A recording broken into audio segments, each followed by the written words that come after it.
Assalamualaikum warahmatullahi wabarakatuh.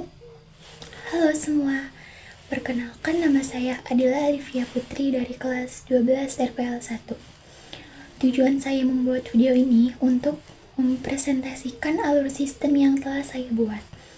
Di sini saya telah membuat alur sistem, yaitu ada 5 diagram. Yang pertama ada ERD atau Entity Relationship Diagram. Yang kedua ada Class Diagram. Yang ketiga ada Use Case Diagram. Yang keempat ada DFD atau Data Flow Diagram. Dan yang terakhir ada Activity Diagram. Yang pertama saya akan menjelaskan terlebih dahulu tentang ERD yang telah saya buat. Sebelumnya saya akan menjelaskan terlebih dahulu pengertian tentang ERD. Entity Relationship Diagram adalah suatu diagram yang digunakan untuk merancang suatu basis data yang dipergunakan untuk memperlihatkan hubungan atau relasi antar entitas. Nah, jadi ERD yang saya buat ini di dalamnya terdapat ada 4 entitas, yaitu entitas masyarakat, entitas pengaduan, entitas petugas, dan entitas tanggapan.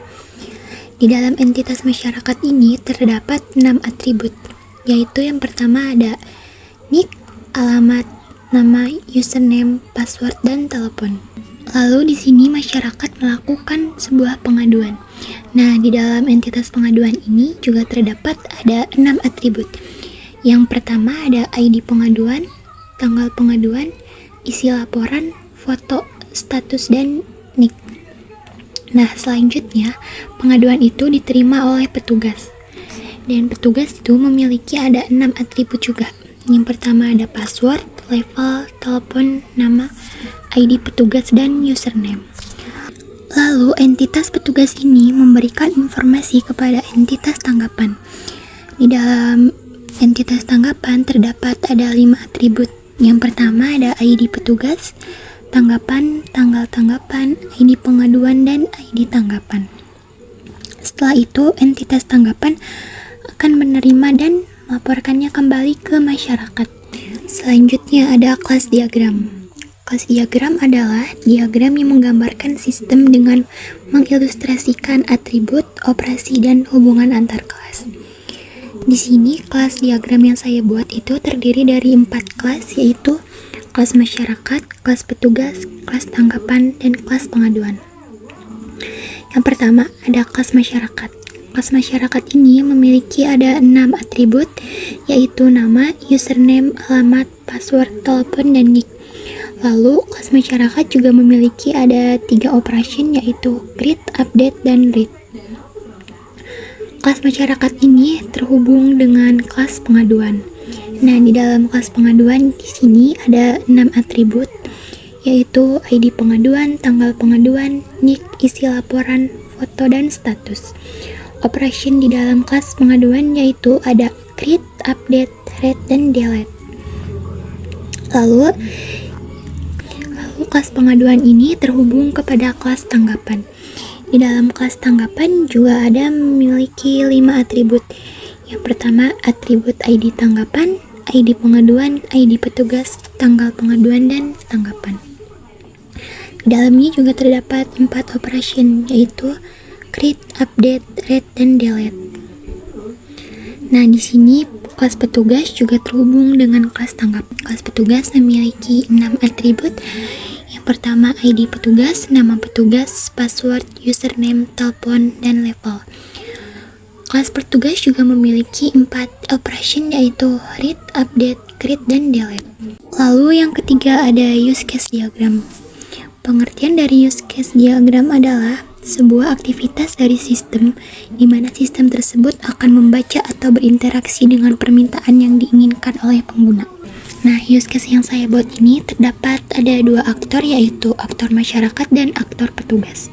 Nah, di dalam sistem ini memiliki 9 use case.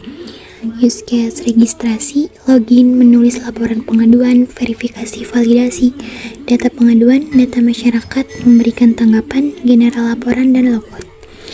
Lalu terhubung ke use case apa saja aktor petugas ini? Aktor petugas terhubung ke use case registrasi, login, verifikasi, dan validasi. Data pengaduan, data masyarakat memberikan tanggapan, general laporan, dan logout.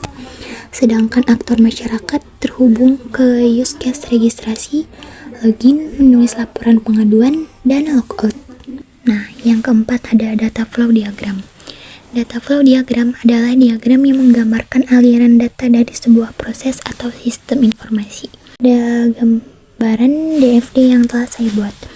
Yang pertama ada entitas masyarakat.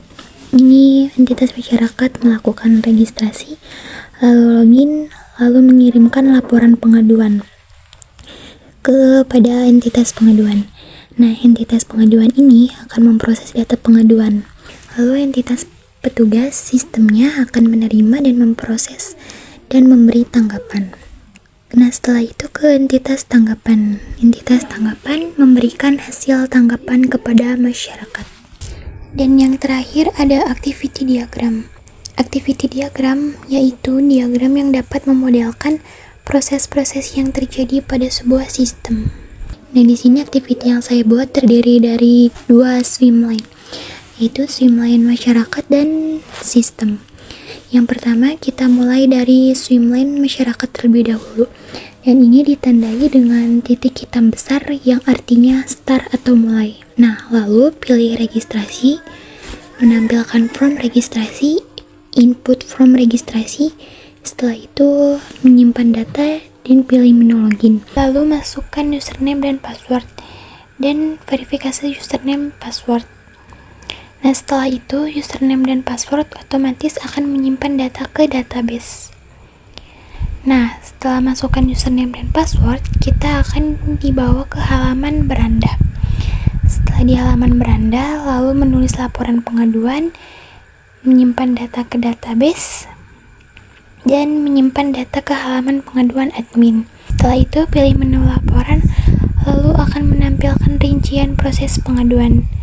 Dan sudah selesai. Sekian video yang saya buat, mohon maaf bila ada kesalahan kata dan perbuatan. Wassalamualaikum warahmatullahi wabarakatuh.